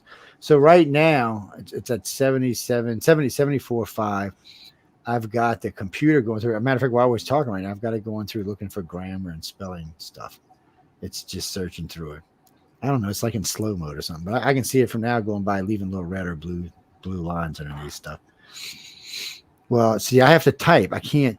My brain works faster than my fingers, so I got to. See, I've tried that. The audio stuff, I've tried that, but my coon ass accent, it'll be really, really good, and then all of a sudden the computer's like, "What did he just say?" What? And it'll throw some words in there like I have no idea where it came from. So I'm trying to mitigate by slowing my brain down a little bit and making my fingers a little faster. And that way there's not as many mistakes.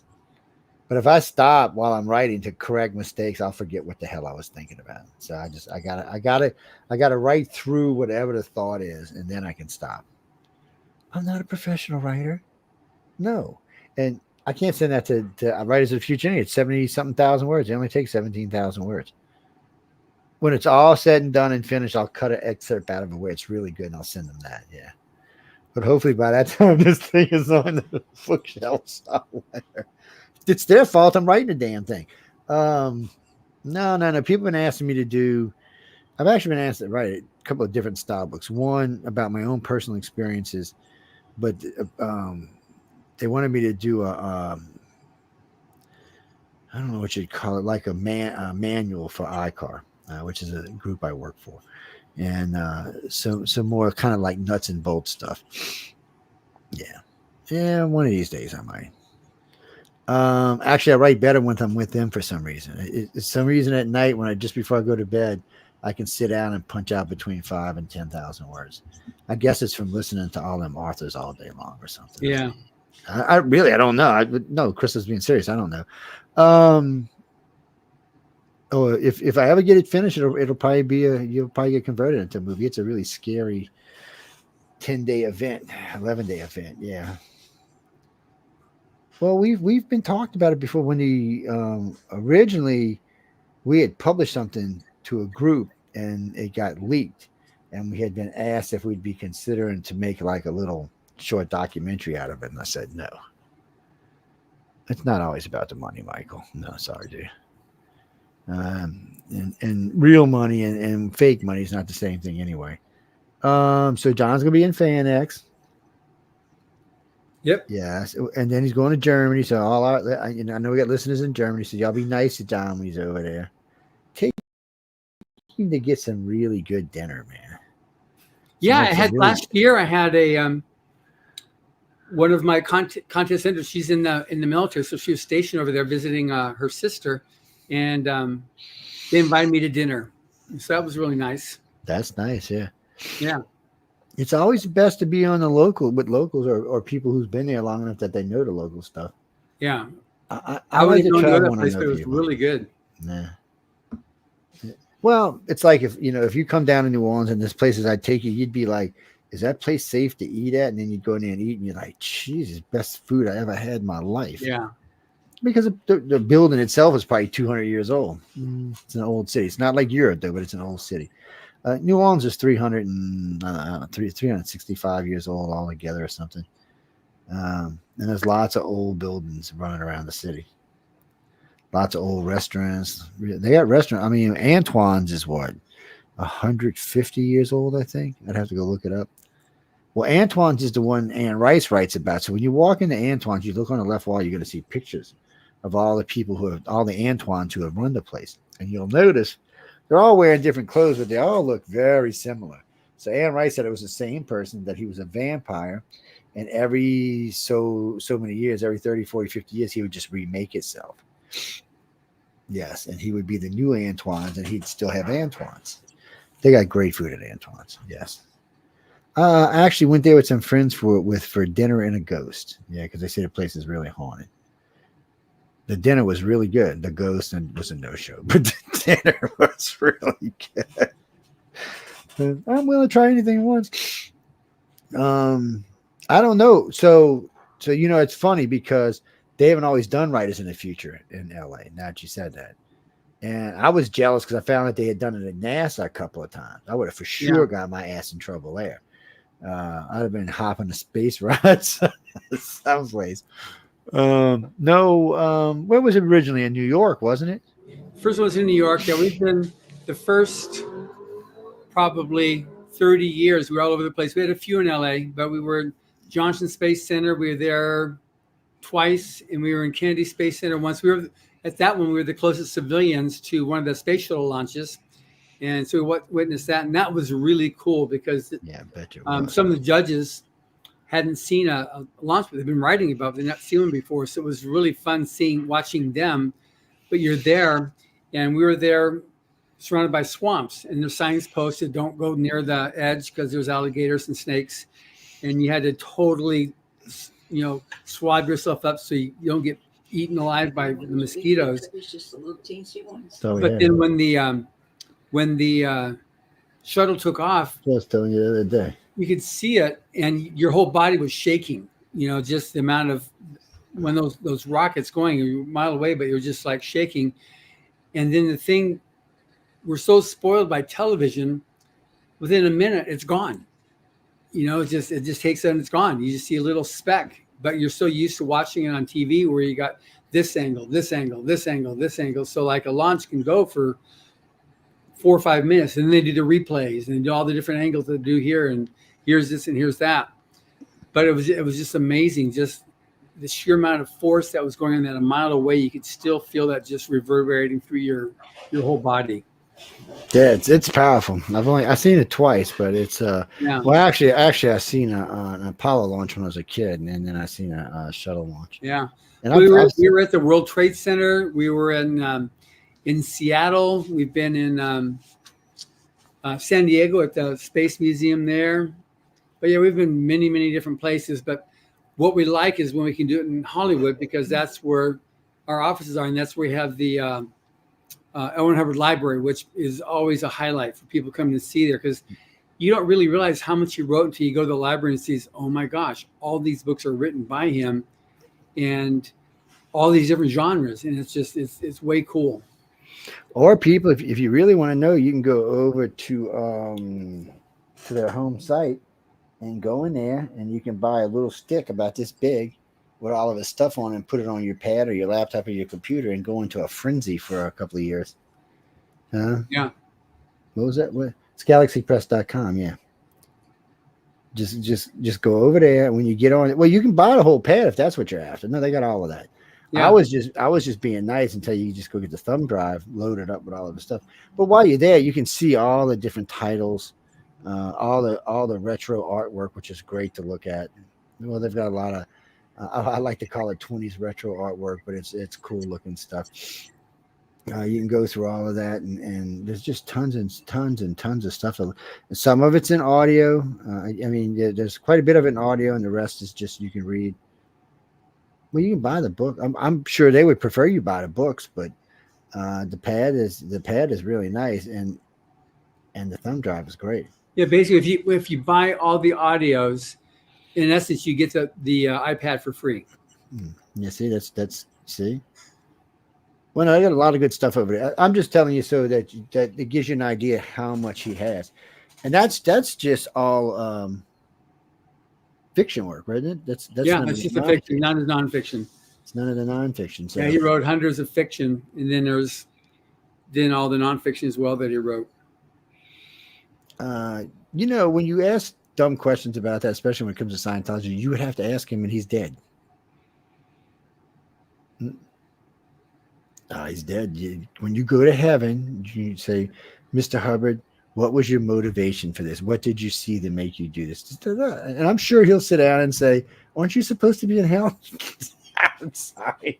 I was wrong on my part. But He's got if you go to lronhubbard.org, I think there's an essay, My Only Reason for Having Lived. And he talks about why he did what he did.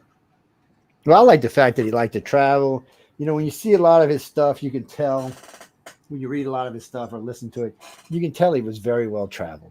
And you can tell a difference with someone, because I've traveled a lot myself. You can tell a difference between someone who is writing from a fantasy point of view, that meaning that they've never actually done the travel, just seen it on TV or read it in a book, versus someone who's actually been there.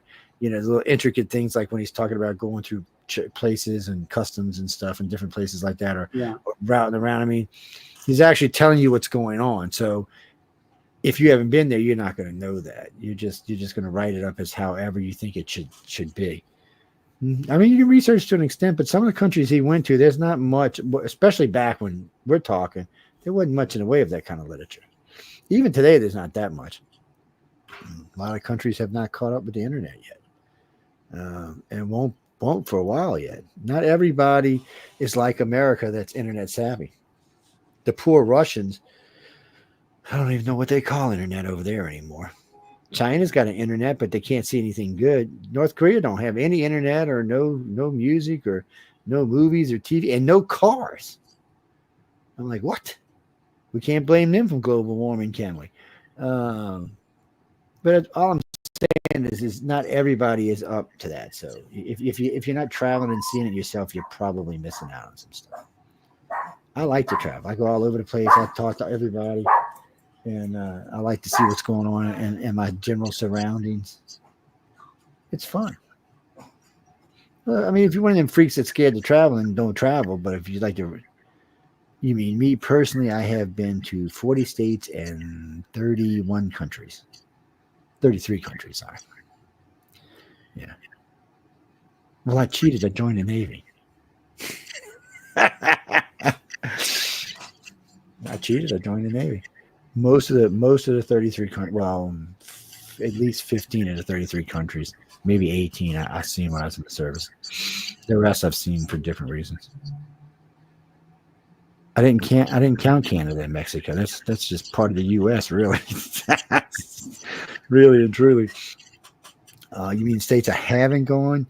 I haven't been to Alaska.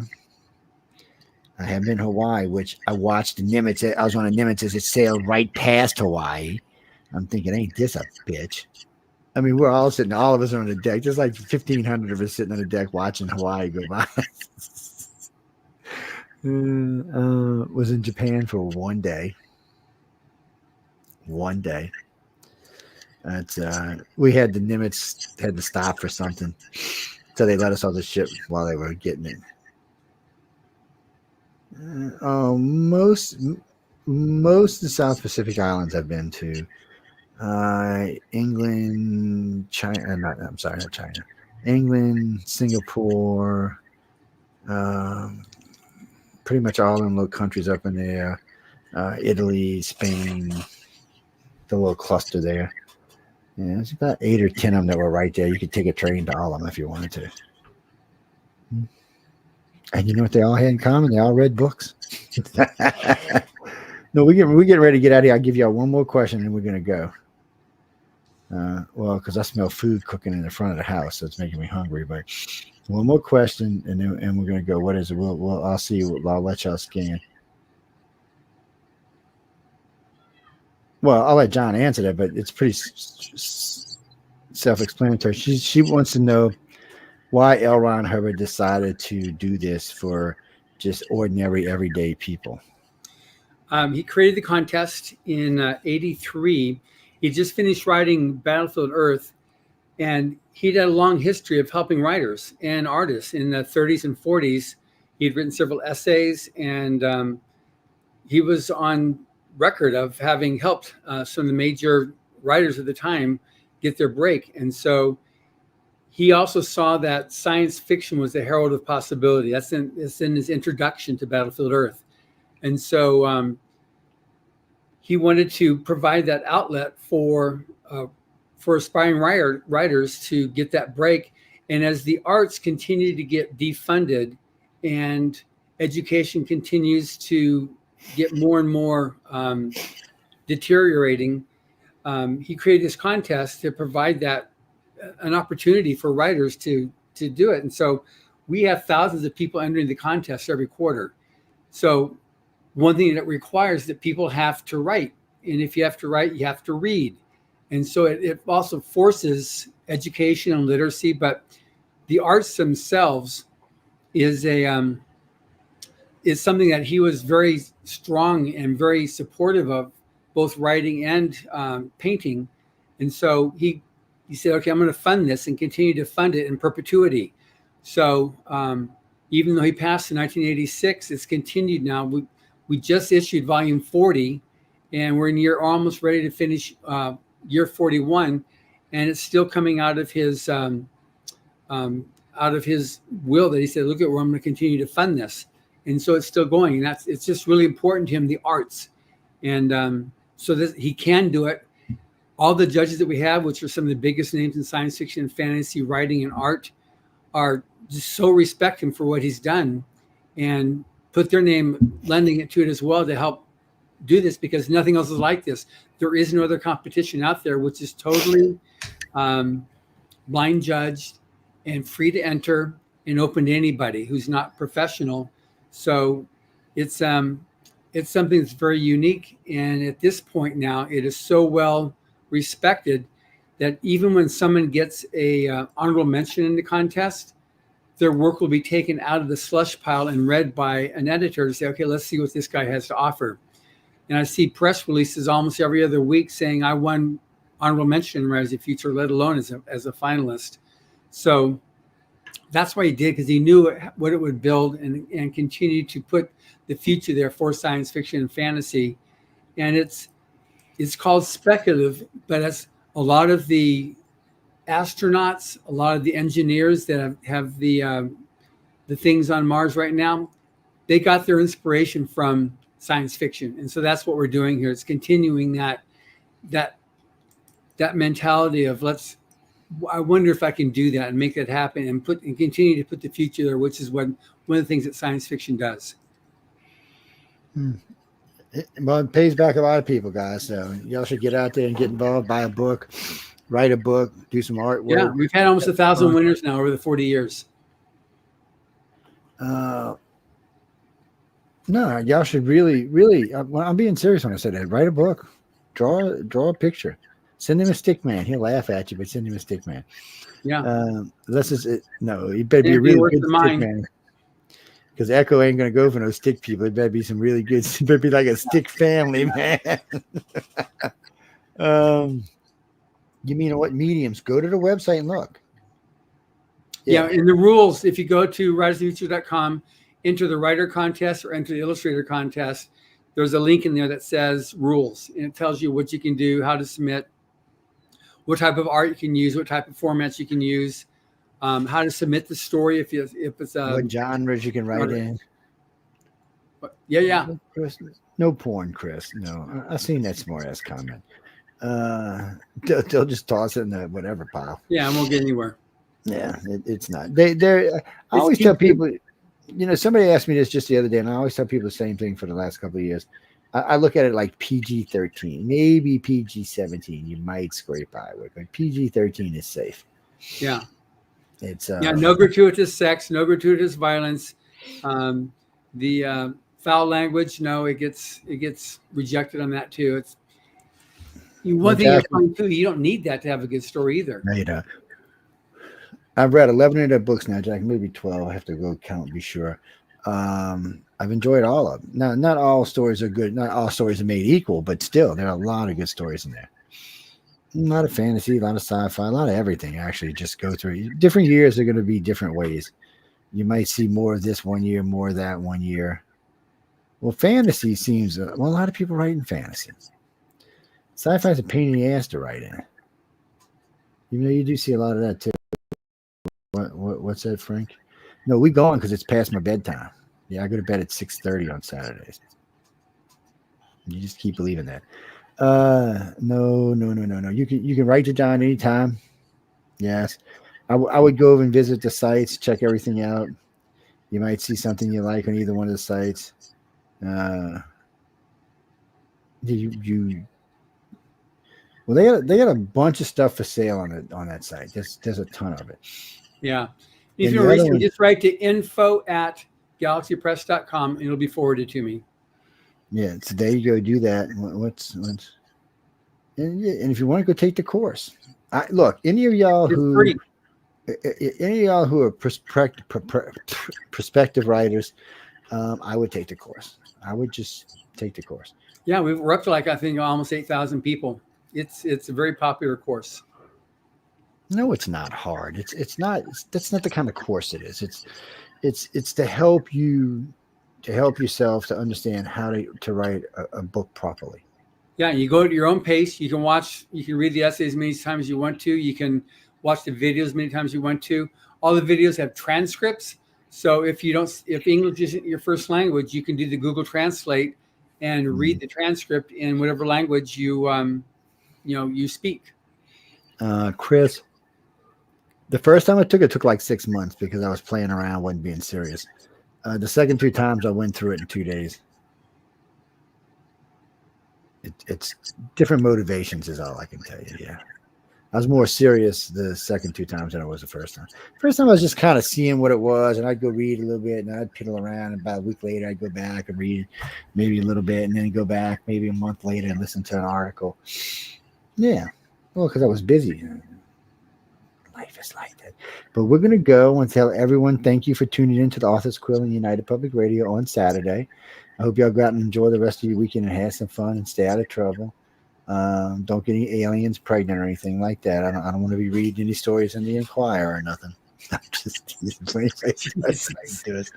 and truly, y'all go out and enjoy yourself. And if you are serious about writing or illustrating, this is the place to find out if you got any talent whatsoever. And like I said, if by some chance you win, and probably if you don't win, by just going to the site, you're gonna meet people it really puts you in. It gives you just help from places you wouldn't expect it, Yeah. and they don't mind reading your book and helping you and giving you constructive Yeah, you can go to the criticism. forum. It's free to enter. It's Yeah. free to join. And you can lurk if you want to, and then you can join it. But you can definitely do that. And then there's winners there that you take a look at the bottom of their page and you'll see that, okay, this guy's willing to review stories if you want to send to them. We have the blog. We have the podcast, obviously. Everything on risethefuture.com is free. So you can enjoy that. And one thing, too, if you're concerned about, I don't want somebody to see my story. And then if it's a real piece that I don't want somebody to recognize my name down the road. Judges don't know who you are. All they ever see is a number. So they don't know your name. And it's funny when sometimes a judge will see somebody, I was a winner in volume 38. It says, well, tell me who you are, because all I ever saw was a number with the story. So then they don't associate a person with the story. So when you tell them, well, they have to tell them what their name is. And I wrote this story. Oh, that was a great story. But up to that point, they don't have a name to go with it. So if you're worried about that, don't. Yeah. And you definitely can't win if you don't enter. Look, people, I go take the course because I told Emily y'all should be charging them $99.99. Yeah. No, we've been told a lot that we should charge it because it's such a good course. Well, no, what do you mean, Chris? I just thought this should be. It's a good course. Go take it. Learn something about being an author, and go on with your life. Yeah, and go to risethefuture.com and see all this stuff. Yeah, maybe you'll write the next Ender's Game, or some great book. Maybe you write the next Dune. Yeah. Then we gotta go. Stop it. Y'all all go out and enjoy your lives. There'll be 2 new shows coming on Saturdays in a couple weeks, so I'll let y'all know about them when they actually arrive. Until then, have some fun, enjoy yourselves, and I will see y'all next week. Good night, everybody.